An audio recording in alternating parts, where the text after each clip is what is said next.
উপকূলে তাণ্ডব চালিয়ে ধীরে ধীরে দুর্বল হচ্ছে ঘূর্ণিঝড় রেমাল। সকাল 10টার মধ্যে ঘূর্ণিঝড়টি বাংলাদেশ অতিক্রম করবে, এমনটি জানিয়েছে আবহাওয়া অফিস।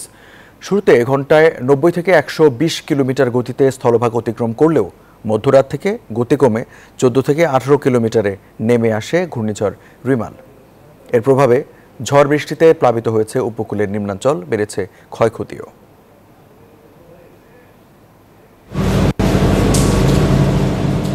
রবিবার সন্ধ্যার পর মোংলার কেন্দ্রের 64 কিলোমিটারের মধ্যে একটানা 90 থেকে 120 কিলোমিটার বেগে বাতাসের মধ্য দিয়ে তাণ্ডব চালানো শুরু করে ঘূর্ণিঝড় রিমাল।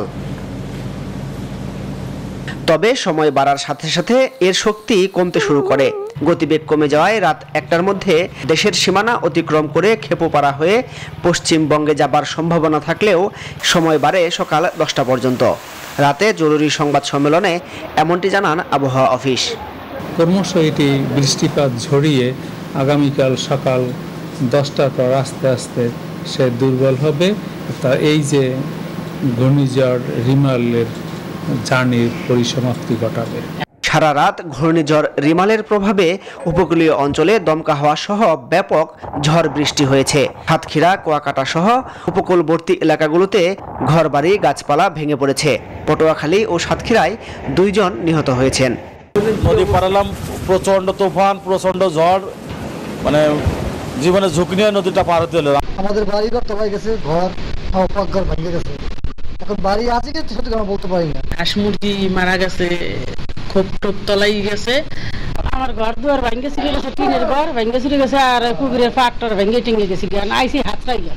উপকূলীয় এলাকায় স্বাভাবিক জোয়ারের চেয়ে পানি 4 থেকে 5 ফুট উপরে উঠেছে। জলোচ্ছ্বাসের কারণে বাঁধ ভেঙে হু হু করে পানি ঢুকতে শুরু করেছে। সুন্দরবন সহ আরও কয়েকটি এলাকা প্লাবিত হয়েছে। বিদ্যুৎ বিচ্ছিন্ন থাকা এসব এলাকার লাখ লাখ মানুষ ছুটে গেছেন নিকটবর্তী আশ্রয়কেন্দ্রগুলোতে। 8 থেকে 12 ফিট উচ্চতার বায়ুতাড়িত জলোচ্ছ্বাস হতে পারে স্বাভাবিক ঝড়ের চেয়ে। আজ সারা দেশে ভারী বৃষ্টির সম্ভাবনা রয়েছে বলে জানিয়েছে আবহাওয়া অফিস। ফলে পার্বত্য অঞ্চলে ভূমিধসের শঙ্কার কথাও জানান তারা। মাসুদ সুমন, নিউজ 24, ঢাকা।